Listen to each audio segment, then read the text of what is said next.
ছবছৰীয়া গণ আন্দোলনত প্ৰাণ আহুতি দিয়া বীৰ শ্বহীদসকললৈ মই গভীৰ শ্ৰদ্ধাঞ্জলি জ্ঞাপন কৰিছোঁ। প্ৰথম শ্বহীদ খগেশ্বৰ তালুকদাৰৰ লগতে সকলো শ্বহীদলৈ কোটি কোটি প্ৰণিপাত যাচিছোঁ। তেখেতসকলৰ মহান ত্যাগৰ বাবে আজি আমি জনপ্ৰতিনিধি হিচাপে দেশ সেৱা কৰাৰ সুযোগ লাভ কৰিছোঁ। গতিকে আজি যদি আমি সমাজ সেৱা কৰাৰ বাবে মনোবল পাইছোঁ, কিবা এটা সুযোগ পাইছোঁ, এই সুযোগৰ অন্তৰালত আছে শ্বহীদসকলৰ মহান ত্যাগ আৰু কষ্ট। কংগ্ৰেছৰ অত্যাচাৰী শাসনৰ বলি হৈছিল অসমৰ যুৱক যুৱতীসকল। সেই আন্দোলনক মহিমূৰ কৰিবৰ বাবে কংগ্ৰেছে বহু অত্যাচাৰ চলাইছিল অসমীয়া জাতিৰ ওপৰত।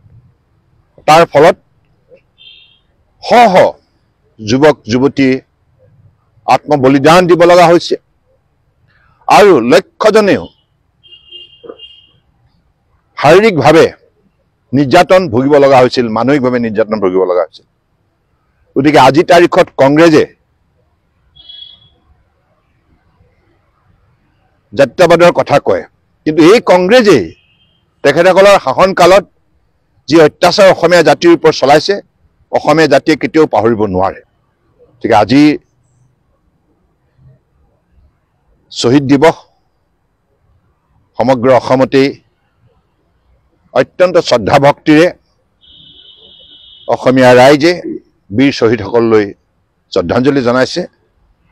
আৰু আমি ঈশ্বৰৰ ওচৰত প্ৰাৰ্থনা জনাইছোঁ, শ্বহীদসকল য'তেই থাকে তাতে শান্তিত থাকক আৰু তেখেতসকলৰ আদৰ্শ, তেখেতসকলৰ ত্যাগ যাতে বৰ্তমান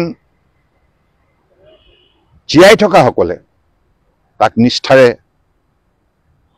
গ্ৰহণ কৰি কৰ্মজীৱনত তাক সঠিকভাৱে মূল্যাংকন কৰক।